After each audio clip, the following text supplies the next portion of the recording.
I totally understand that if you're going to be wearing a really skimpy suit, that there is going to be a certain hair removal process required. I get it. I'm a very hairy guy. I know all about hair removal before swimsuit season. It is Sunday, August 6th, 2023, and on this week's edition of Sunday Sofa Time, we're talking about cruise passengers acting wrong again.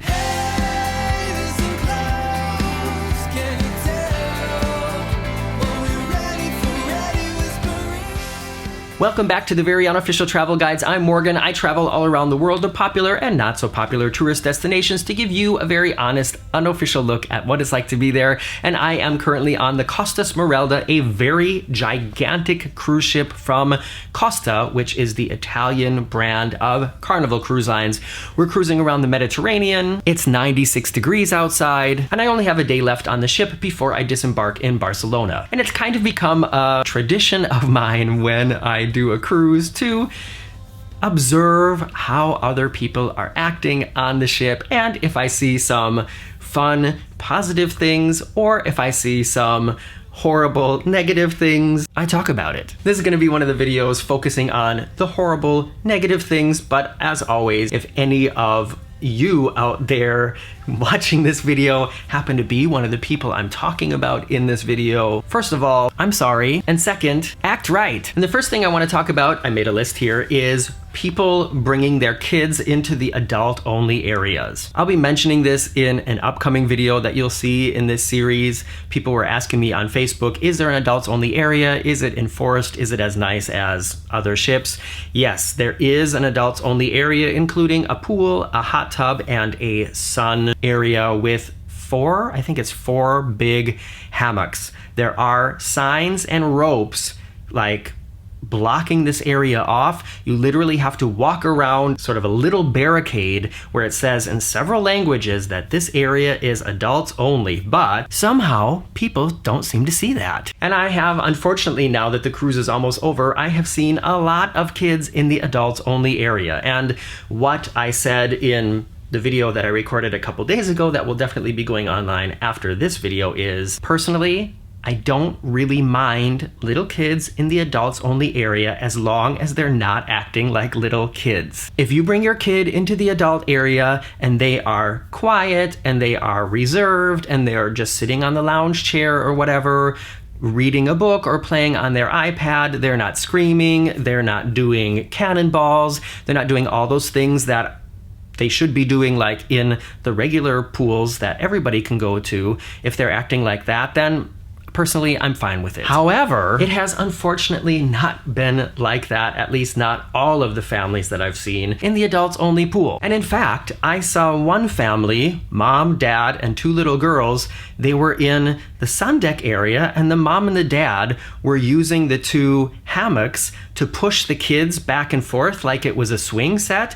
And the kids were screaming and the parents were laughing. They were making all sorts of ruckus with their kids in the adults only area, and for me, that ain't right. And those are the kind of things that turn into arguments and sometimes even fist fights, and that's why I just would encourage everybody to not take your kids into the adults only area. And if you do, don't use the adults only hammocks as a playground and push your screaming, yelling, laughing kids around where all the adults are trying to relax. And speaking of the adults only area again, there was another family I observed. They were right next to me.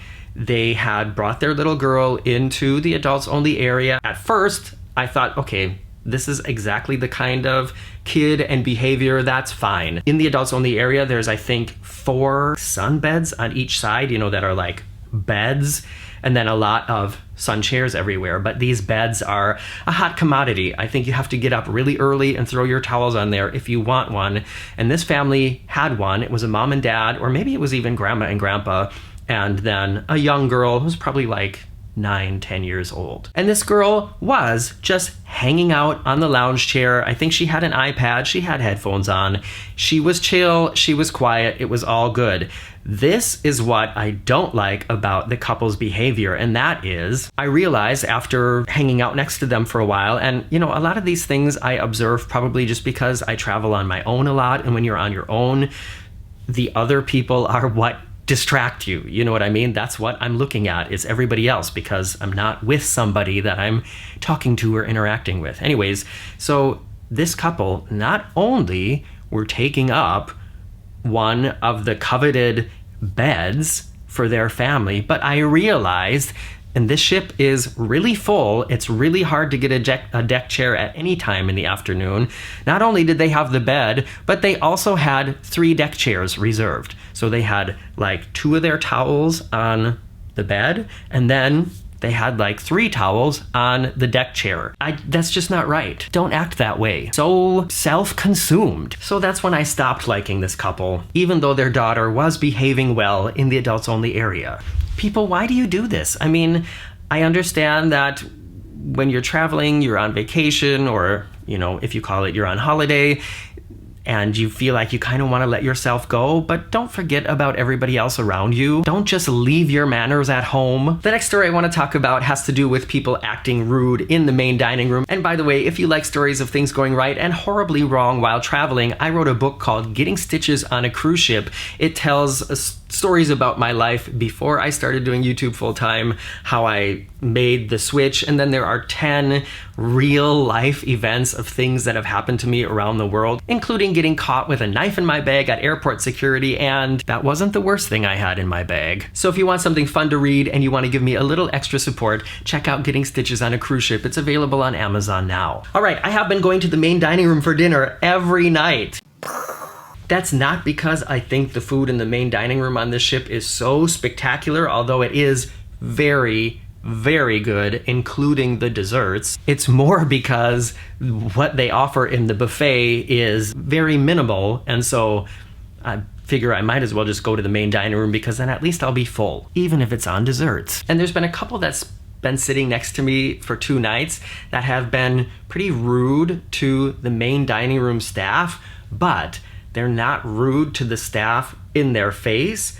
They're rude to them as soon as they leave the table. So what I mean is, the waiter will bring something to the table, food, drink, or whatever, and as soon as he turns around and leaves, they start gossiping about him, criticizing how he looks, criticizing how he talks, just kind of being altogether rude behind his back. And I don't know, these just don't seem like people I want to hang out with. And I guess if you're in a situation where you don't like somebody that you have to interact with, of course, it's nicer of them to not say it to his face, but these people just seem to be people who are all together. They're the kind of people who just enjoy being nasty, which I think usually comes from a very low self-esteem. So, you know, I guess I kind of feel sorry for them too, but still, I feel a yucky energy coming from them, because I know every time somebody comes to their table, they're gonna bitch about that person as soon as they leave, and just kind of gross. And speaking of gross, we're moving on to a phenomenon that I have seen now on 2 or 3 other cruise ships, and that is people popping zits in the pool. I don't know what it is about people popping zits in public. Yes, you get zits. Yes, you get ingrown hairs. I get it. Everybody gets it. You have to, you know, take care of them, but you should take care of them in private, not in the pool. Do it in your cabin and then wash your hands in the sink, not in the pool that everybody else is swimming in. This may be culturally insensitive, but I feel like I have seen more of this on ships with a lot of Italian people on board. So maybe there's something about Italian culture that makes that a little more acceptable than the cultures that I'm used to hanging out in, or maybe it's just a coincidence. I don't know. But there have been a few times now that I've been hanging out in the adults only pool next to, you know, a couple kids, and there have been people across from me or next to me picking at zits and then washing their fingers off in the pool. And I know it makes you think that you would just never go in the pool, but did I mention it's 96 degrees? And one great thing about Costa is, or at least on this ship, is the pool is cold. It's cold water, so it's refreshing. on a hot day like this, I want the pool to be cold. I don't know about you, but I don't need a pool that's like bathtub water warm when it's 96 degrees outside. I want to cool down. And in the showers around the pool, they have soap. So I think it's cool to get out of the pool and just immediately be able to take a shower with soap anyways. So that's kind of what I've been doing. And I've seen so many people picking at their zits in the pool that I even wrote a song about it. Like to hear it? Here it goes. Zits in the pool, zits in the pool. Everybody's picking their zits in the pool. Come on, kids, don't you want to be cool? Then let's go pick our zits in the pool. Download the playlist on Spotify. And the next story also has to do with zits. The Italian standard of swimwear is much different than, I would say, even the German standard of swimwear when it comes to the women, and way different than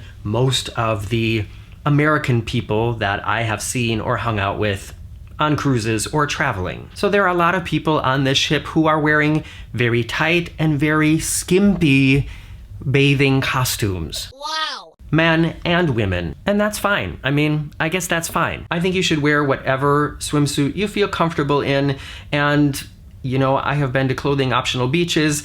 Even on this trip, it's going to be in another video that I've already recorded that will be going online after this one. I don't have a problem with nudity, but there's just sort of a weird fine line between when swimsuits are required, then I feel like they should cover up the things that a swimsuit should cover up. Otherwise, why even bother making them a required thing? And yeah, there's a lot of, especially women, wearing the kind of swimsuit where you can see, let's say 95% of their butt, and the front part is literally just covering the And here we get into the more uncomfortable part to discuss in a non-judgmental manner, and that is, I totally understand that if you're going to be wearing a really skimpy suit, that there is going to be a certain hair removal process required. I get it. I'm a very hairy guy. I know all about hair removal before swimsuit season. And I'm not talking about in my bikini area, I'm talking about on my back. So lo and behold, I am sitting up in the sun on the adults only pool deck,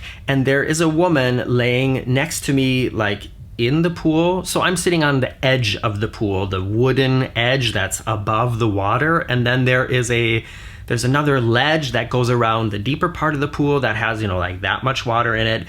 And there's this young woman laying there in a super skimpy swimsuit, basically with her bare butt pointed at me, and her legs are a little bit far apart in order for her to get a very good stream of sunlight onto her freshly oiled buttocks. And I know probably about 50% of you just got really interested in this story, didn't you? And I happened to look down at her legs and her butt because there they are. And I noticed that in her bikini area, in the back and the front, I don't know if she had a reaction to some hair removal product or maybe just got it waxed, but it was very irritated. There were a lot of red bumps around this area in the front and the back. And you know, I gotta say, in that situation, I can understand that you might want to get tan as soon as possible, because the darker your skin color, the less those red bumps are gonna stand out. But it almost looked like she had a rash. And in that sense, I feel like, okay, maybe not here in front of everybody is where you want to be presenting that part of your body while it's in this state. You know what I mean? Hair removal can go wrong. Manscaping can go wrong. I get it. And then, you know, you don't want to let it ruin your vacation, but at the same time, do you have to show it to everybody? I would never say, oh, you know, like, I don't like this person's body shape, so I feel like they should wear a different swimsuit. Wear what swimsuit you want to wear. But if you are irritated and red and bumpy from the front to the back, can you just like put put on some shorts until it clears up. Okay, if you're still here, I have got one more story for you, and this is probably the most uncomfortable, but yet funny of the stories. And before I get to it, please press the thumbs up and consider subscribing if you haven't subscribed yet already. So I was walking around the pool deck and had to use the toilet, went into the toilet, and there are several urinals, which are the stand-up places for men, and then a couple cabins as well with toilets inside. And there were two young boys in the toilets, one in one and one in the other, and they had, I guess, come in together. They were friends because they were talking to each other while doing what they were doing in the toilet. And this whole conversation was in German. I speak German, and I'm going to translate it for you. But for those of you who speak German, I'm going to title this story Clemens und die Kackerhose, which translated means Clemens and his poopy pants. So I'm standing there taking a leak, enjoying the nice, cool air conditioning on all parts of my body. And one of the kids says something like, "Wow, I've got so much poop." And the other kid, who turned out to be Clemens, was like, "You think you got poop? Oh my gosh, you should see all the poop over here." That's when I started to kind of smell the poop. Poor Clemens had some kind of accident. He had to go, and I don't think he made it to the toilet on time because he started saying to his friend, "Oh my gosh, there's poop everywhere. There's poop in my pants.